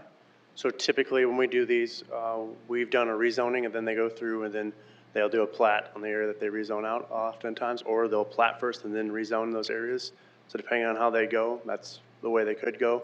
So a lot of times with these PDs, we'll look at what works best. We work with the applicants, and in this instance, you know, this kind of area here can make sense for commercial. Let's get that going, and then we can plat that area out and you can build on it. And that's typically our standard understanding of how things would go forward as far as either plat comes first and then rezoning, or rezoning, then a plat, then build. So because for us in the city of Sioux Falls, you know, operate differently, but for us, we can't issue building permits on a lot that doesn't have a new address that's been platted out that's, you know, she tells us that it's able to be built on. So that's kind of where for us, that's a signal for us. But again, in our side of things, in the planning perspective, when we're looking at making recommendations such as this one here, we're not looking at, you know, the fee side, and we're looking at land use. And in this instance, we've seen the use out here has worked out well. An expansion of this, the city staff is in favor of. It's just the timing of what do you do first. And we think that lots need to be divided up first and then rezoned. Thank you. Counselor Neitzer. Albert, don't go too far. So the fact others have paid in the past is significant to me if I can establish that there was a legal duty for them to do so and that we did it appropriately, which I'm not entirely convinced of right now. The only mention I find in the joint jurisdictional ordinances about platting at all is about just uncertainty as to where boundaries arises and looking at the maps. Everything related to platting seems to be in city ordinance, which I presume is in city limits. How does platting happen in the county normally? They just goes to the city of Sioux Falls if it's in the joint jurisdiction. Any plat that goes in our joint jurisdiction area goes to the city of Sioux Falls process. Okay.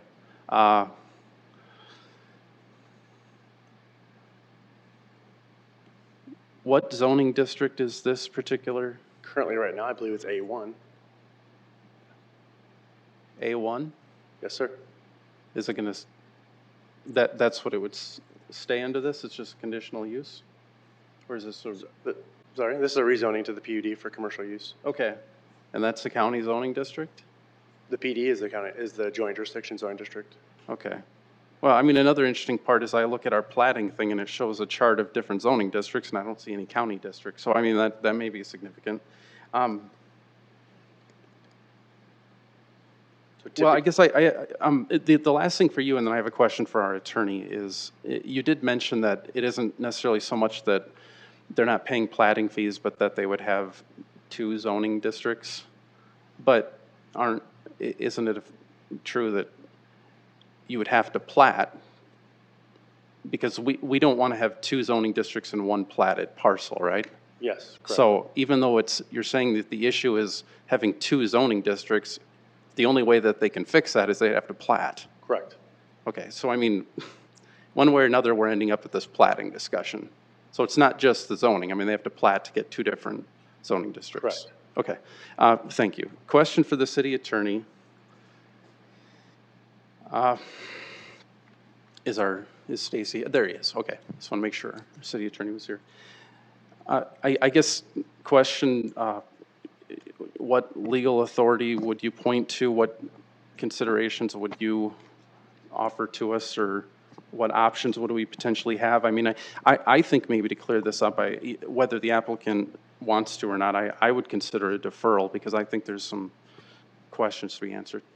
Yeah, and I won't disagree with that. And your comment earlier about the engineering piece fits that as well. I guess, Cheryl Bogle, Assistant City Attorney in Public Works, is here regarding the platting fee piece. Thank you. So could you just refresh my memory as to your question? Yeah, I guess the question is do we have, You know, where would we point to find that we have authority to impose plating fees? You know, where, you know, what's the precedent, or is there an ordinance that, I guess I'm struggling with how we're, why and how we can do plating fees in a joint jurisdictional area outside of city limits. Okay, so that is established by the joint jurisdiction areas and would be either Minnehaha County or Lincoln County, depending where the property is located, and by their own ordinance, they authorize and dictate that changes of zoning and permissive uses of property will go by the city, within the joint jurisdiction area, would go by the city planning fees and by the joint board. So. Do you know if that would be in the joint ordinance, or if that would be over in county ordinances? That would be stipulate in the that? joint ordinance, but the county's also adopted that. Okay. Commissioner Heiberger. Oh, go ahead, I'm sorry. Yeah. I just would like clarification. I'd like to see that from the county side because I'm not that I'm, I guess I'm kind of doubting you. I'm sorry. Sure, that's no problem. Yeah.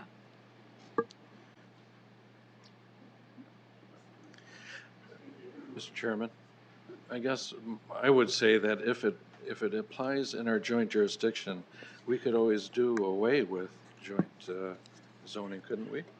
My thoughts exactly, but I'm going to leave it over to the attorney right now. Commissioner. Mr. Chair, again, Eric Bogue with State's Attorney's Office.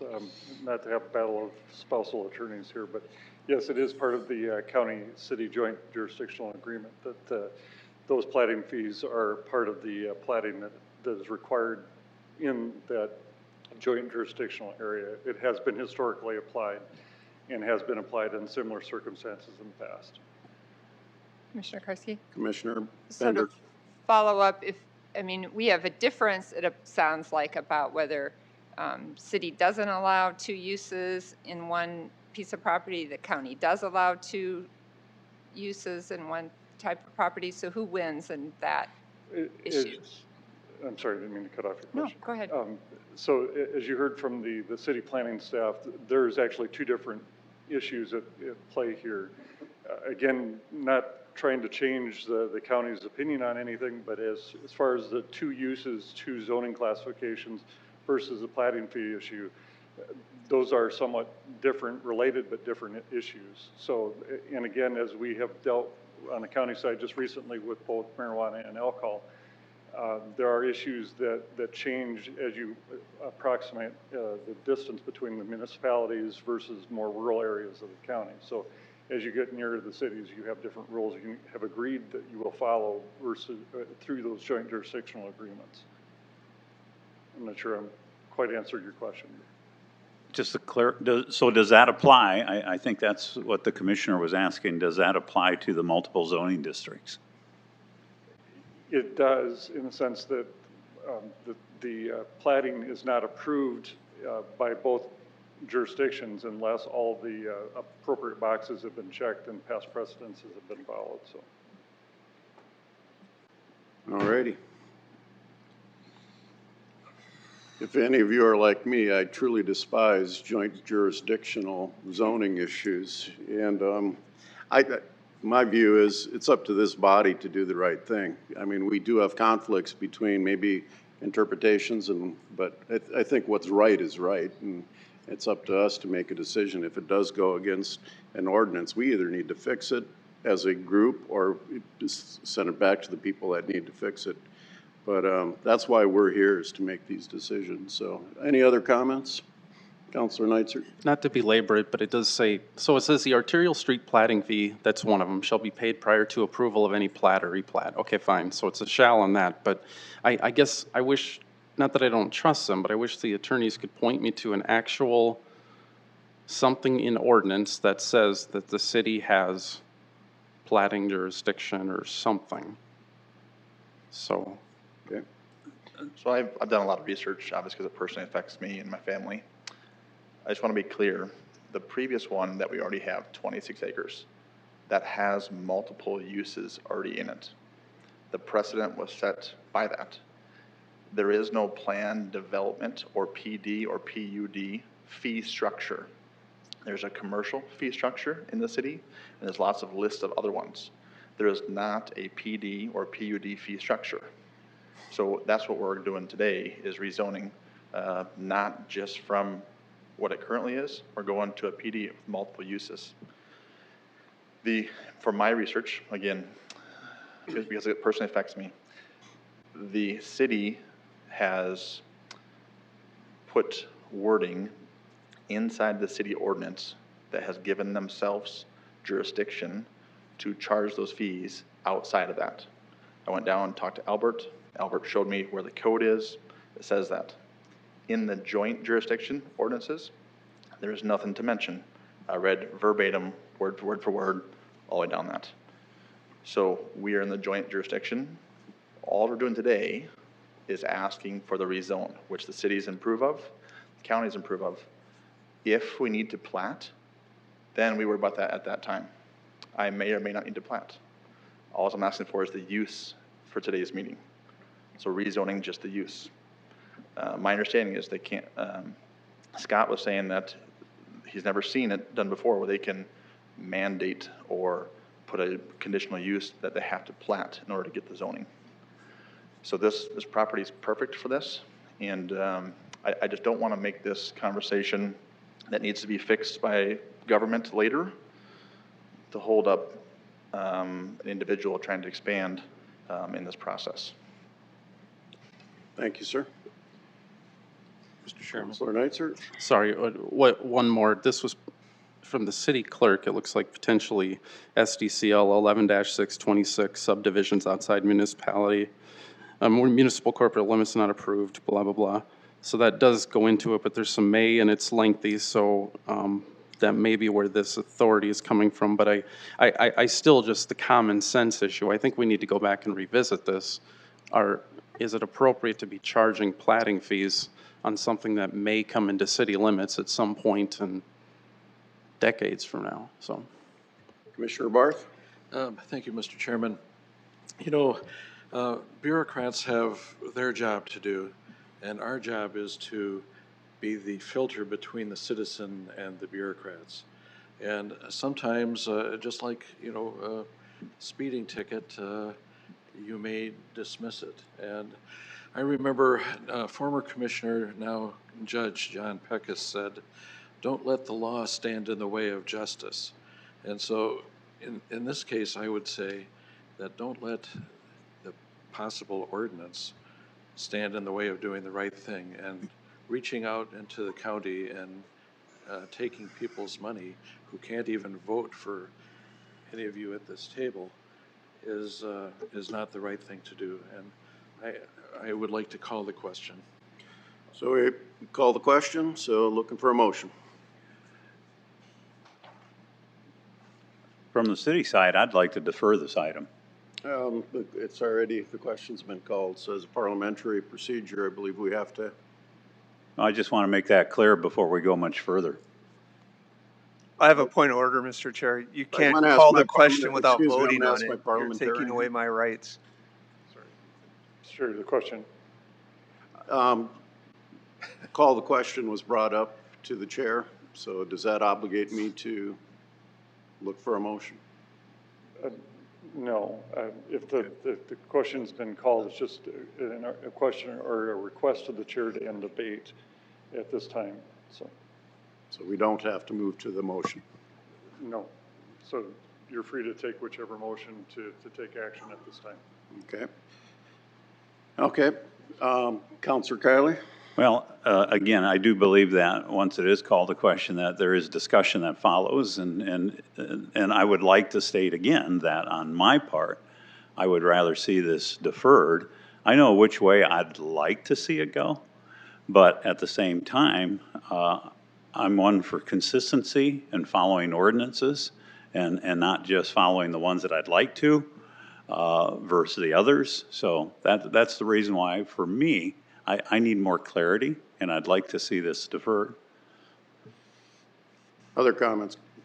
Councilor I would agree with Councilor Kiley's comments. I mean, this one's a head scratcher. We've got 50 questions hanging out here, so to push it through to me, I've never seen anything clearer for probably a deferral and more discussion than this, even though it is putting the applicant out a bit timing-wise, but I would probably second that motion when it comes up. Thank you. Okay, I haven't heard a motion yet. Other comments? Commissioner Heiberger has it. Commissioner Heiberger. If this is deferred by a motion, I would suggest that we figure out what we're supposed to be discussing, because it sounds like we've discussed plating fees, and according to the applicant, this is about a zoning and not about, and so maybe if this gets deferred, we need to figure out what we're supposed to be talking about. I think this is a rezone and nothing about plating fees, so. Mr. Chair, but what I did hear the city staff say is that if we do the zoning change, they're not going to issue a building permit. And so that leaves him hanging as well. And so I want them to move forward as quickly as possible. I mean, we can clarify that from them, but that was the comment that was made, that they're going to have another fight to do that. And then that takes it out of the realm of us moving it forward, doing the right thing. And so that's my concern as well. This would be a county building permit, not a city one. Good point. Thank you. Okay. Other comments?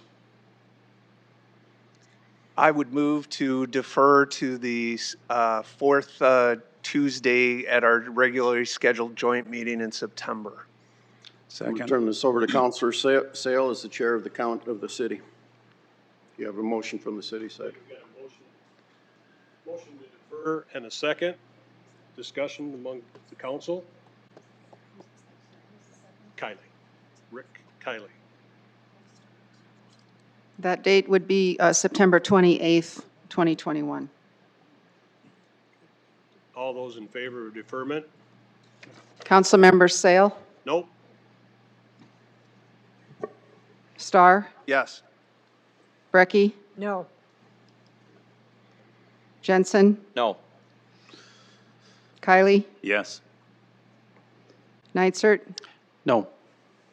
Selberg. Yes. What's the count on that? 4-4.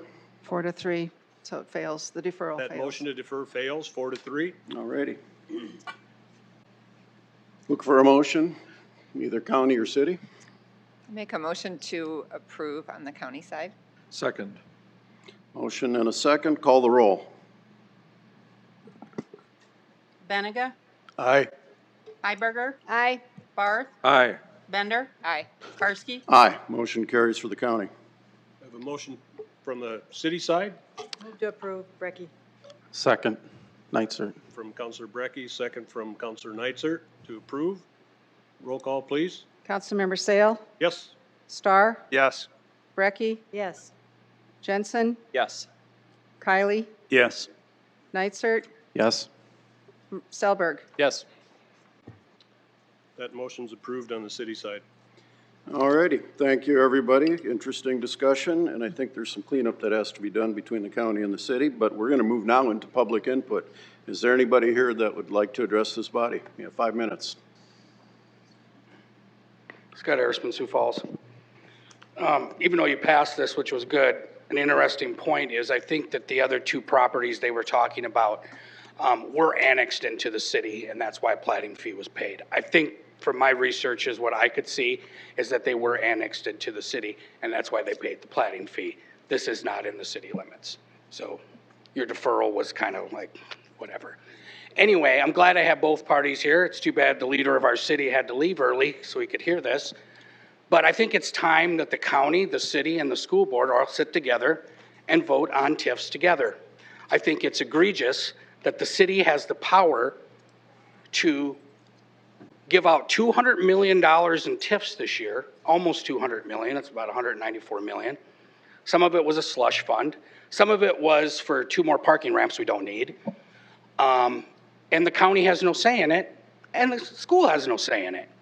And the citizens really don't have much of a say in it either, and we get all of our taxes raised to make up the valuation of all these TIFs. I don't understand why the county and the school board don't get to have a say in this and only the city council. It's not right. It's completely not right. It was mentioned today by several county commissioners that this gentleman back here He can't vote for anybody on the city council. But they get to decide on his zoning. That's not right. He has no representation. And I believe that the county and the school board don't have representation when it comes to TIFs. And it's wrong. I don't believe in TIFs, period. But I at least think there needs to be a bigger voice. I can tell you why this passed, the rezone passed today. Because the county told you what was wrong with what you were doing. And I would see when you do a TIF, the school board would get the weigh in, the county would get the weigh in, and then the city would get the weigh in. Oh, is it messier? Sure, it's messier, but the real work gets to be done. Having one body out of 3 that collect property taxes, and the school board, to be honest with you, collects most of them. Not having a say and giving away $200 million in tax cuts in 1 year. I don't think that's right.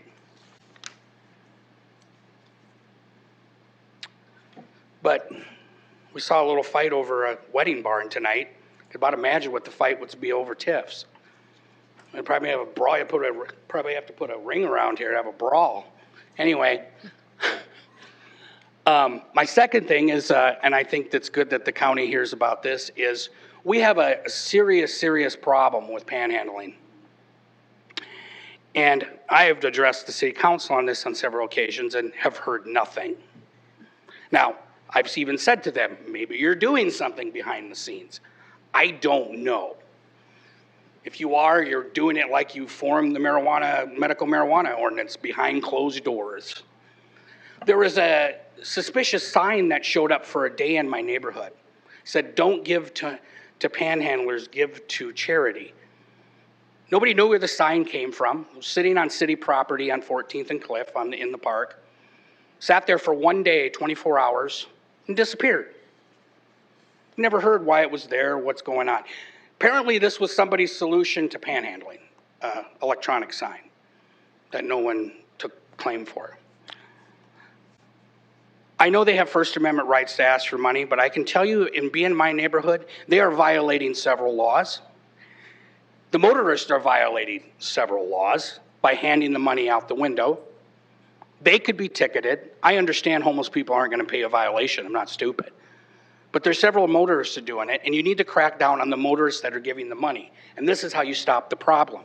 I'm wondering when the county and the city is going to work together to do something about this.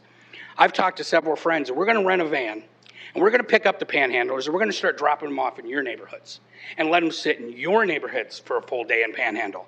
And we'll see how much you like it. I get to see it every day, and I'm tired of it. They do the same thing over and over. I get it. They're mentally ill. They have alcoholism. There's all kinds of problems. There's ways to solve this problem, and you are doing nothing. Nothing. Zero. It's frustrating. You're handing out $200 million in tips because apparently that's the big things we need to do in this town. But to help homeless people, panhandlers, oh, it's not in my neighborhood. Scott? Yeah. Thank you. Thank you. All right. Anybody else here for public input? All righty. Seeing nobody, I will look for a motion from the county to adjourn. That's my motion. Me too. I'm a second. All right. All those in favor say aye. Aye. Opposed, same sign. Motion carries. The county's adjourned. City Council, can I have a motion to adjourn? Move to adjourn. Second. Got a move and second. All in favor of adjournment, say aye. Aye. Opposed, say nay. Motion's carried. Thank you, everybody.